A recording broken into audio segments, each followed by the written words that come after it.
मैं मनीषा तिवारी मिश्रा। आज हम देखेंगे आज हम देखेंगे 8th स्टैंडर्ड की हिस्ट्री और टॉपिक है 9th women cast and reform.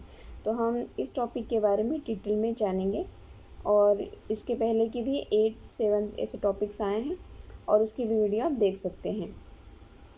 चलिए स्टार्ट करते हैं। तो पहला पॉइंट देखते हैं। पहले पॉइंट ये है राजा राममोहन राय, इनके बारे में है। राजा राममोहन राय इन्होंने 1772 से 1833 तक, मतलब 1872 में उनका जन्म हुआ और 1833 में उनकी मृत्यु हुई थी। और इन्होंने कलकत्ता में एक संस्था की स्थापना की थी जिसका नाम था ब्रह्म समाज। और इस ब्रह्म समाज को उन्होंने मतलब ब्रह्म सभा जो थी उसकी स्थापना उन्होंने इसलिए की थी क्योंकि समाज में कुछ जो चीज़ें सही नहीं चल रही हैं उस पर वे काम कर सके या सुधार हो सके। नेक्स्ट पॉइंट देखते हैं। इसी के ऊपर एक क्वेश्चन है, what is false about Brahmo Samaj, यानी ब्राह्मो समाज में जो भी ऑप्शन दिए उसमें से गलत कौन सा है। इट बिलीव्ड इन मोनोटिज्म, यह एकेश्वर में विश्वास करता है। It believes that God belongs to all, यानी यह मानता है कि ईश्वर सभी का है।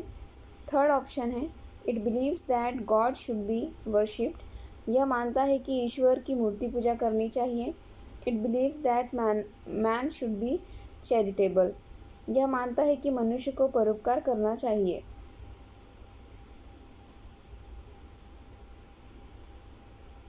इसका सही आंसर क्या होगा? ब्राह्मण समाज के विषय में कौन सा असत्य है नीचे दिए गए। तो एकेश्वरवाद तो था, उसके बाद मानवता को ही ईश्वर माना जाता था और इंसानों को परोपकार करना चाहिए, इस चीज़ को भी मान्यता थी वहाँ पर।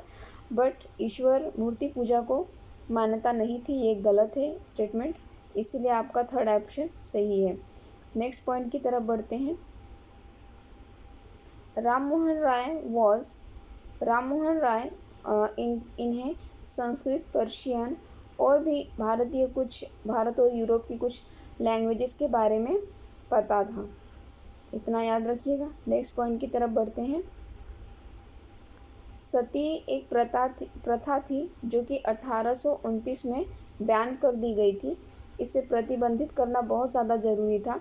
जैसे कि आप फोटो में देख सकते हैं कि जैसे पति की मृत्यु के बाद उसकी वाइफ को फिर चिता में बैठाकर जला दिया जाता था, इसे सती प्रथा कहा जाता था।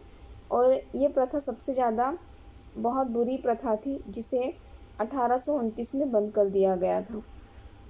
राजा राममोहन राय इन्होंने काफ़ी प्रयास किया था इसे बंद करने के लिए और उन्हें सक्सेस भी मिली थी। नेक्स्ट पॉइंट की तरफ बढ़ते हैं।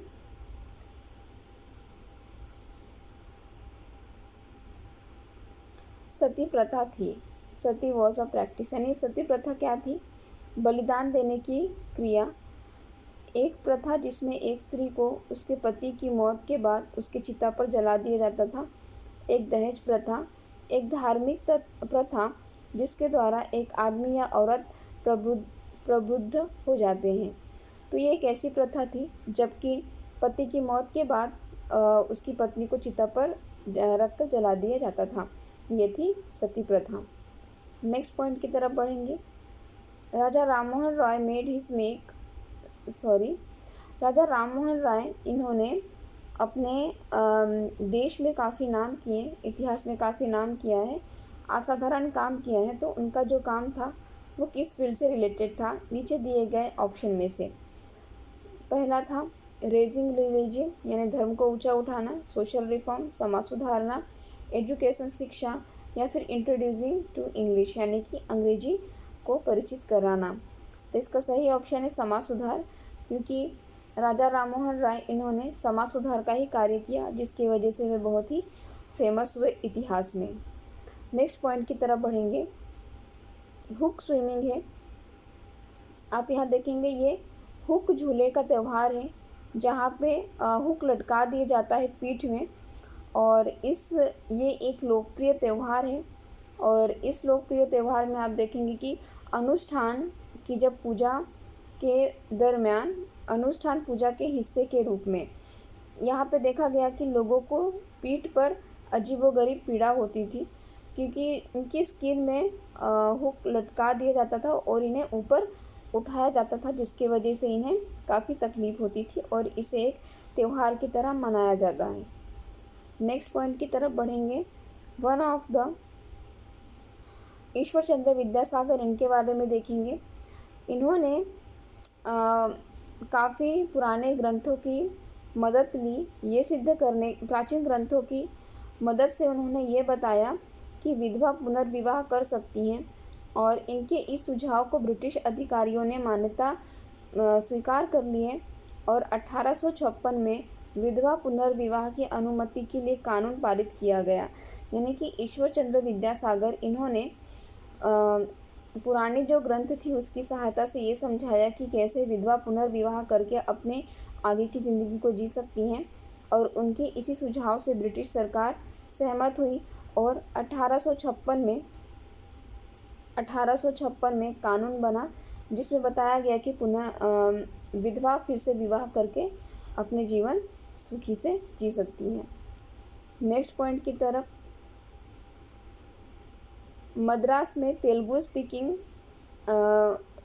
स्पीकिंग एक भाषी क्षेत्र में वीरसालिंगम पंतुलु ने विधवा पुनर्विवाह के लिए एक संगठन स्थापन की थी।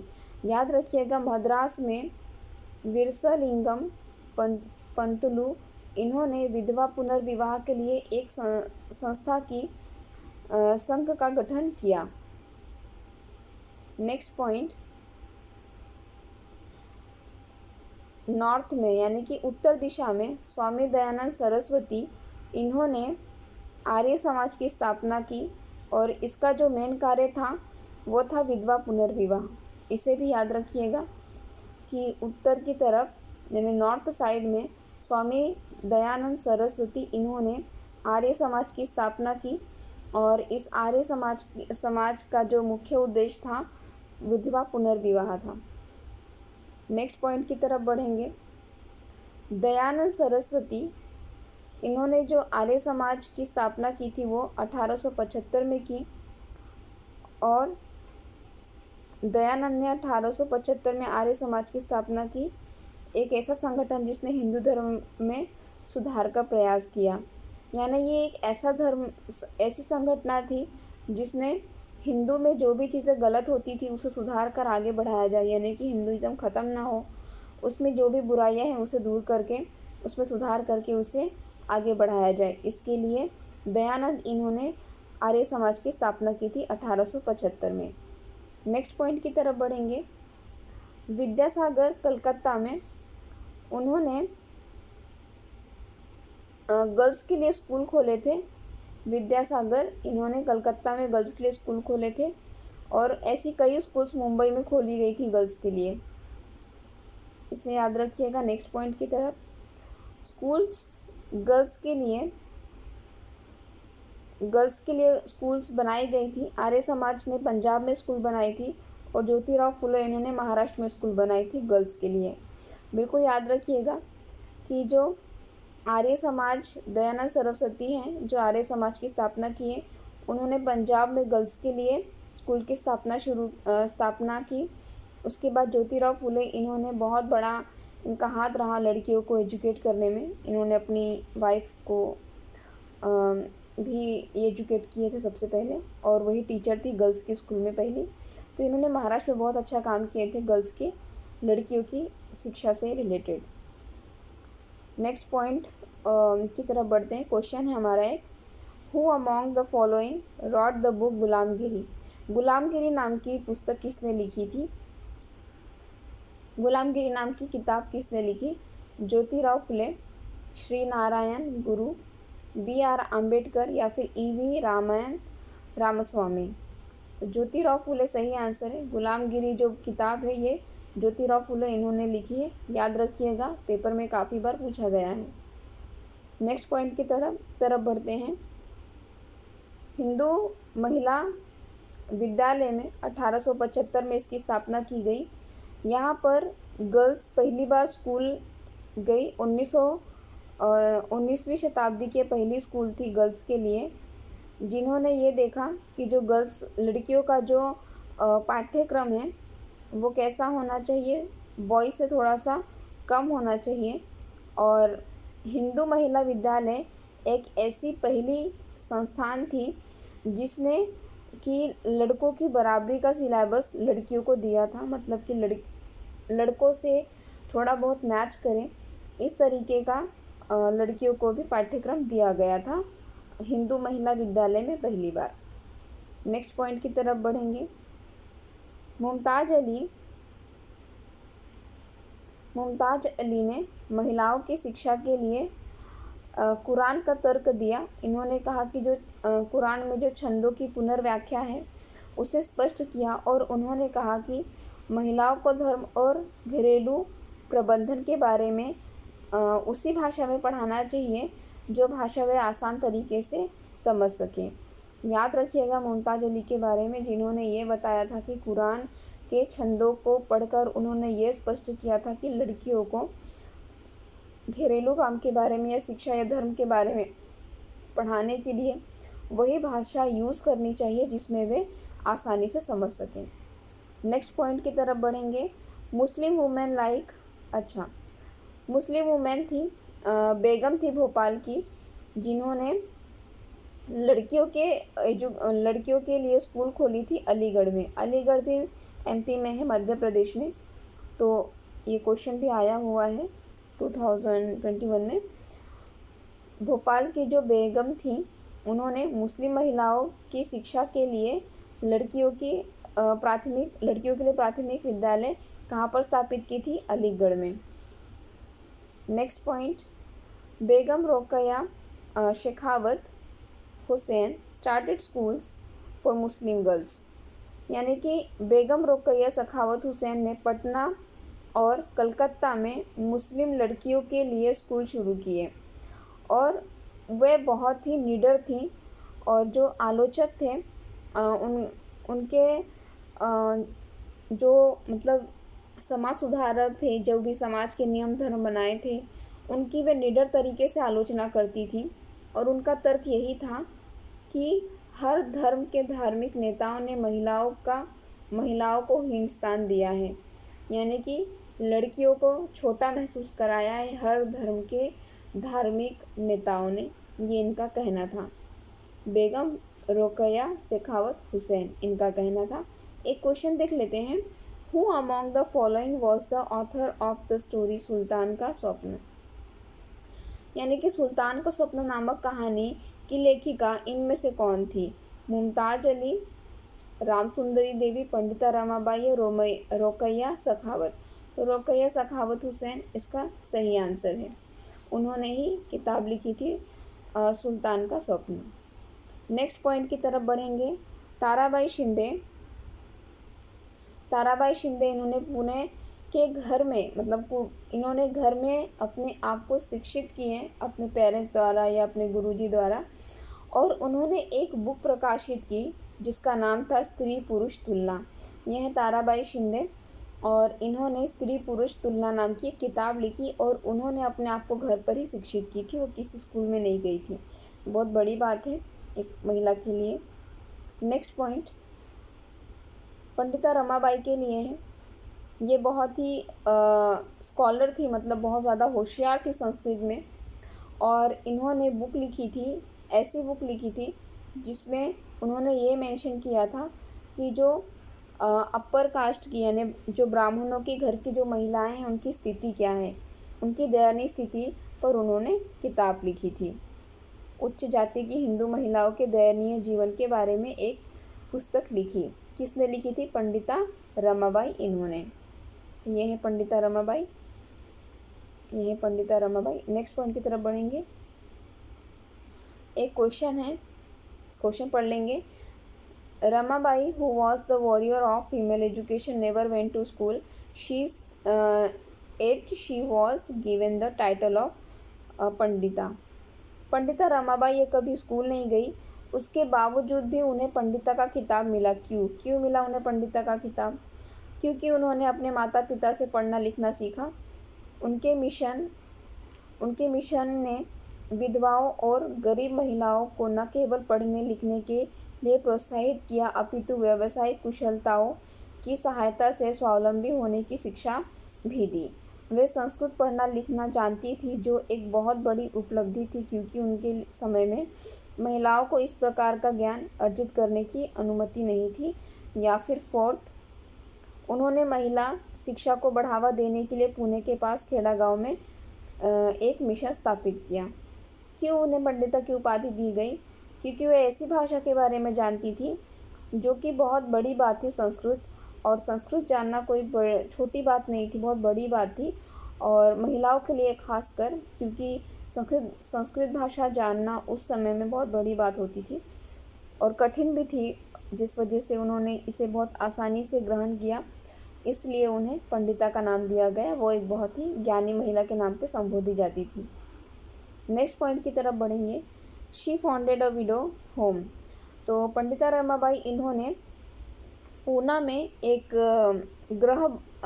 आश्रय प्रदान किया उन महिलाओं के लिए जो प्रताड़ित थी अपने घर परिवार के लोगों से, अपने पति से, और उन्हें शिक्षित किया गया था ताकि वे आर्थिक रूप से अपना समर्थन कर सकें या खुद को फाइनेंशियली अपने आप को आर्थिक रूप से मजबूत बना सके।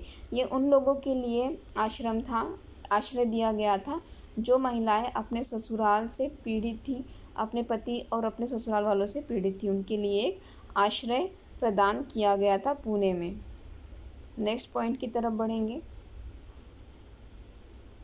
20वीं शताब्दी में जवाहरलाल नेहरू और सुभाष चंद्र बोस इन्होंने गर्ल्स के लिए एक स्वतंत्रता समानता हो, इसके लिए उन्होंने मांग की। जवाहरलाल नेहरू और सुभाष चंद्र बोस इन्होंने 20वीं शताब्दी में महिलाओं को स्वतंत्रता मिले और समानता मिले, इसका उन्होंने समर्थन किया था। नेक्स्ट पॉइंट की तरफ बढ़ते हैं। बॉम्बे प्रेसिडेंसी में 1829 तक जो बच्चे अछूतों की कैटेगरी में आते थे, उन्हें गवर्नमेंट स्कूल में अंदर अलाउड नहीं किया जाता था, उन्हें अंदर नहीं लिया जाता था। ये कब तक चला? 1829 तक। उसके बाद जो कानून बना, अछूतों और छूत सब में समानता निर्माण की गई। नेक्स्ट पॉइंट की तरफ बढ़ेंगे।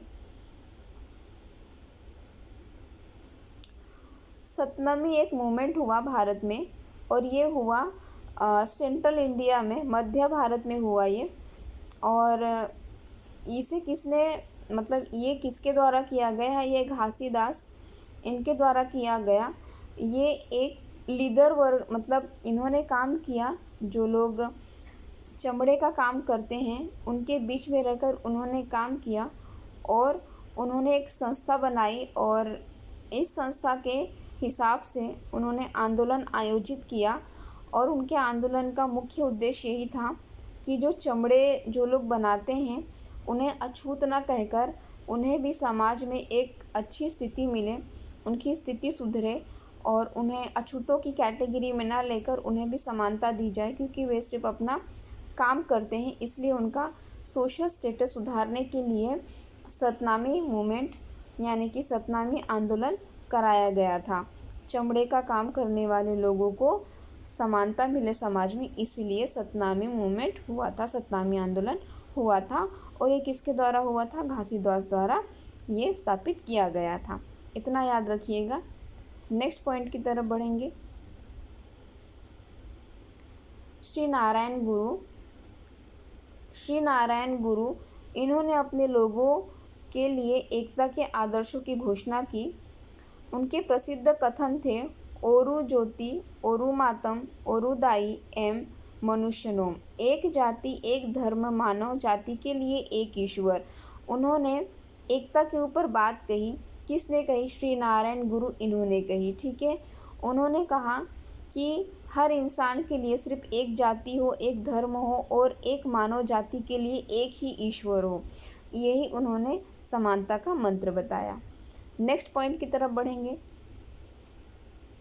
ज्योतिराव फुले इन्होंने ब्राह्मणों के ऊपर अटैक किया और उन्होंने बताया कि जो ब्राह्मण हैं फुले के हिसाब से, ज्योतिराव फुले, श्री ज्योतिराव फुले इनके हिसाब से उन्होंने कहा कि जो उच्च जाति के लोग हैं वो अपनी भूमि और सत्ता पर मतलब ये जो जब आए थे तो ये बाहर से आए हैं, ठीक है, और उनका अपनी भूमि और सत्ता पर कोई अधिकार नहीं है एक्चुअल में, रियलिटी में।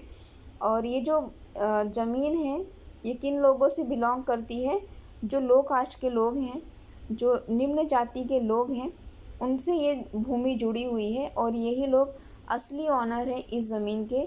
और ये जो ऊपर की जाति के लोग हैं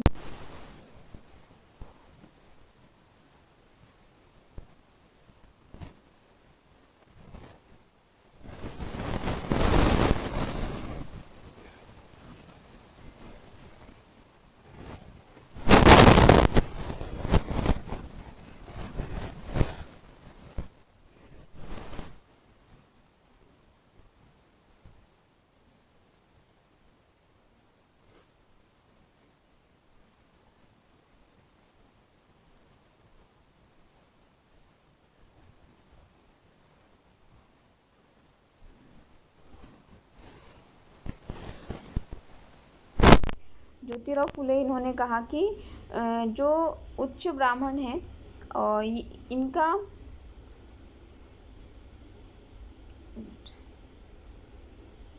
ज्योतिराव फुले ने ब्राह्मणों के इस दावे पर हमला किया कि दूसरों से श्रेष्ठ हैं। फुले के अनुसार उच्च जातियों को अपनी भूमि और सत्ता पर कोई अधिकार नहीं था। वास्तव में भूमि स्वदेशी लोगों की थी तथा कथित निम्न जातियों की, यानी निम्न जाति के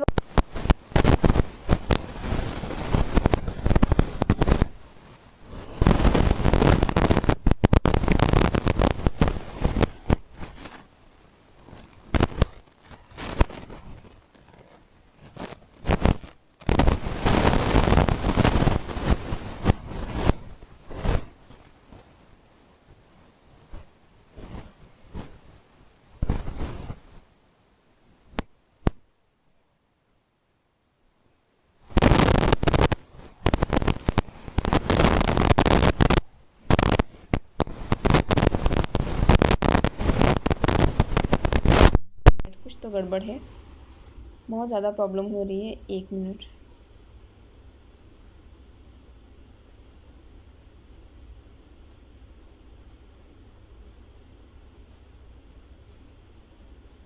ज्योतिराव फुले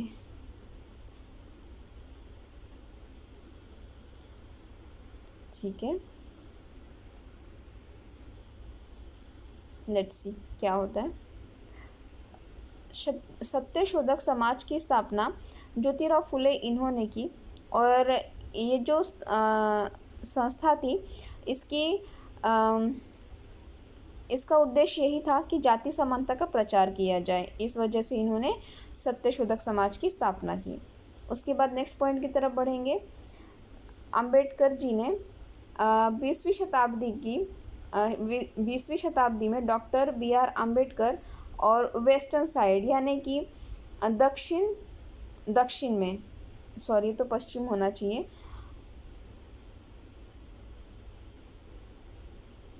जाति सुधार के लिए 20वीं सदी के अन्य महान दलित नेताओं जैसे पश्चिम में BR अम्बेडकर और दक्षिण में EV रामास्वामी नायकर द्वारा जारी रखा गया। यानी जाति में जो भी सुधार हो, जैसे कि अम्बेडकर जी इन्होंने भी कई सारे मंदिर में एंट्री का काम किया और उसके बाद उन्होंने कुएं में जाके जो अछूतों को पानी अलाउड नहीं था उसे पीने के लिए मंजूरी दी गई। ऐसे कई सारे जो जातियों में सुधार करके उस जाति को एक्सेप्ट किया गया, दलितों के लिए जो नेता बने थे तो वे थे पश्चिम भारत में BR अम्बेडकर ने काफ़ी अच्छा काम किया। उसके बाद दक्षिण में EV रामास्वामी नारायण इन्होंने बहुत अच्छा काम किया जाति सुधार के लिए। नेक्स्ट पॉइंट की तरफ बढ़ेंगे। अम्बेडकर जी ने आंदोलन किया था। अम्बेडकर ने 1927 और 1935 के बीच मंदिर प्रवेश के लिए ऐसे 3 आंदोलनों का नेतृत्व किए थे। आप देख सकते हैं कि पहले अछूतों को मंदिर में अनुमति नहीं थी अंदर आने की, लेकिन अम्बेडकर जी ने आंदोलन करके उन्हें मंदिर में प्रवेश दिलाया। नेक्स्ट पॉइंट की तरफ बढ़ेंगे। E.V. रामास्वामी नायकर पेरियर कॉल्ड, यानी जो E.V. रामास्वामी हैं उन्हें पेरियर के नाम से भी जाना जाता था। याद रखिएगा, क्वेश्चन आते हैं इसे घुमा फिरा के। नेक्स्ट क्वेश्चन की तरफ बढ़ेंगे। पेरियर ने आत्मसम्मान आंदोलन की स्थापना की। उन्होंने तर्क दिया कि अछूत एक मूल तमिल और द्रविड़ संस्कृत के सच्चे समर्थक थे जिन्हें ब्राह्मणों ने अपने अधीन कर लिया था। तो ध्यान से देखिए, सुनिएगा कि जो पेरियर थे इन्होंने आत्मसम्मान आंदोलन की स्थापना की। ठीक है, इन्होंने सेल्फ रिस्पेक्ट मूवमेंट की स्थापना की। किन्होंने? पेरियर ने। पेरियर कौन है? E.V. रामास्वामी। ठीक है, और इन्होंने कहा कि जो अनटचेबल लोग हैं, जो अछूत लोग हैं, उनकी जो रियलिटी है वह तमिल और द्रविडियन है, लेकिन उनका जो कल्चर है वो ब्राह्मणों द्वारा छीन लिया गया या ब्राह्मणों ने अपने अधीन कर लिया था। नेक्स्ट पॉइंट की तरफ बढ़ेंगे कि रूढ़िवादी हिंदू समाज में भी उत्तर में सनातन धर्म सभाओं और भारत धर्म महामंडल और बंगाल में ब्राह्मण सभा की तरह संघ की स्थापना करके प्रतिक्रिया व्यक्त की। इन संघों का उद्देश्य जाति भेद को हिंदू धर्म की आधारशिला के रूप में बनाए रखना था और यह दिखाना था कि यह कैसे शास्त्रों द्वारा पवित्र है। यानी ब्राह्मणों ने भी अपनी एक सनातन धर्म नाम की एक सभा का आयोजन किया। ठीक है, और उन्होंने इस धर्म में ये बताया, इस समाज में या इस संस्था में ये इस उद्देश्य से उन्होंने इसकी स्थापना की कि भाई ब्राह्मण कितने अच्छे हैं, और उनकी प्रतिक्रिया यही थी कि संघ की स्थापना करके प्रतिक्रिया व्यक्त की उन्होंने कि उनका उद्देश्य, इन संघों का उद्देश्य रहा हिंदू धर्म की आधारशिला के रूप को बनाए रखना। ठीक है, हिंदू धर्म की आधारशिला को बनाए रखना था। उसके बाद ये दिखाना था कि शास्त्रों द्वारा यह कैसे एक पवित्र था। जैसे कि ब्राह्मणों के धर्मों पे बहुत सारे समाज सुधारकों का आक्रमण होने लगा था, इस वजह से रूढ़िवादी हिंदू समाज में भी सनातन धर्म सभा की और भारत धर्म महामंडल और बंगाल में ब्राह्मण सभा की संघ की स्थापना की गई और ये प्रतिक्रिया दी गई कि हिंदू धर्म एक कैसे आधारशील बनाए रखने के लिए या फिर अपने आप को एक श्रेष्ठ बनाने के लिए उन्होंने दिखाया कि ब्राह्मण धर्म कितना ज़्यादा श्रेष्ठ है। तो यहाँ पे ख़त्म होता है ये वीडियो। थोड़ा सा प्रॉब्लम हुआ बट ठीक है, इतना लंबा वीडियो है, थोड़ा बहुत तो प्रॉब्लम हो गई। And thank you for watching my video. If you like this video, अगर आपको अच्छा लगा तो प्लीज़ लाइक शेयर और सब्सक्राइब ज़रूर करिएगा। Thank you for watching this video.